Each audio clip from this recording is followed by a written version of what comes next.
Hey, welcome to another episode of Geek Money Life.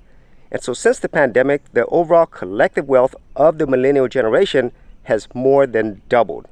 And even though this sounds like a really great thing for all the millennials out there, once you look a little bit closer, things don't look so good. And as a matter of fact, millennials are the poorest generations.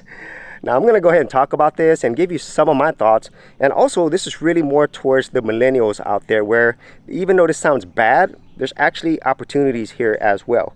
So let's go ahead and talk about the overall wealth of millennials. And this data was actually taken from the Federal Reserve. They did a study on this. So if you didn't want to see that data, I will leave you the link in the description area below. And so the overall wealth of the millennial generation right now is a little over $9 trillion, which sounds like a lot until you compare it to previous generations. So Gen Xers, they're about $42 trillion. And then the biggest ones are like the baby boomers who are near retirement. Their overall wealth is $71 trillion. And then the remaining ones are the generations after that. They're about $18 trillion. And so as you could tell, there is a huge gap of wealth. And this is really due to a lot of different factors. And I'm going to go ahead and give you some of my thoughts of why this is the case. Starting off with the first and most obvious reason, and that is quite simply time. And so the older generations have been around here longer, so they've had more time to work, increase their income, accrue assets, and build wealth. Whereas the millennial generations comparatively, obviously haven't been on this earth as long. And so that's something that you can't control. You can't control when you were born. And so because of that, that leads to more wealth for the older generations. And then the second reason is since most of these older generations have been in their jobs in the workforce a lot longer, that means that there's less spaces for these more higher income positions where the millennials are practically just starting out. And so until this older generation retires, then those higher paying positions are not going to be available for the newer people coming into the workforce. And then the final reason, and I feel this is the most important one, is the simple fact that the overall attitudes, the overall thoughts on work, lifestyle, the whole world is really different for the millennial generations versus the prior generations. Because on the older generations, it's pretty much a simple formula. People would go to school, get their college degree, go work at a company, normally one or two companies for the rest of their life, get a pension, or at least get enough money for retirement, and they're good. Whereas the millennial generations and the generations afterwards, that's simply not the case. It's no longer the case where most people would all go to college, get a degree, work at one or two jobs, and wait for a pension. That simply doesn't exist anymore. And also, the most important thing out of that is the priorities and values.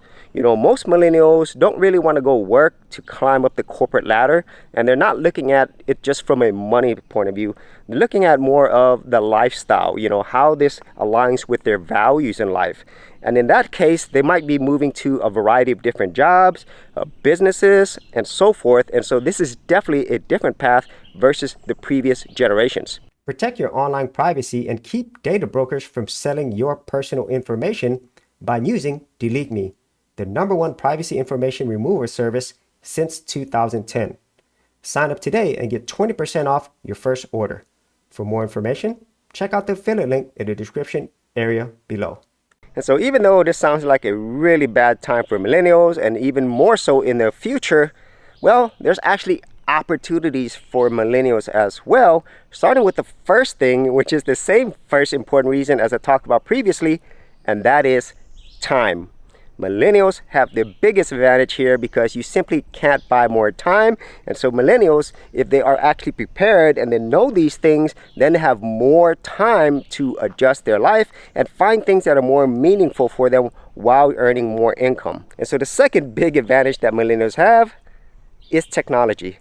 They were born in the age of technology and of the internet. And so because of that, they're really accustomed to using all these various technologies to give them more opportunities than the prior generation. Because if you are in the older generation, most of your options was basically an office job or working in a factory, whereas millennials, they don't have that limitation. And also, since they have a lot more internet and technology savvy, they're able to move a lot quicker than the older generations. And so the final opportunities that millennials have here is something that I don't think a lot of people talk about, and that's basically their overall quality of life.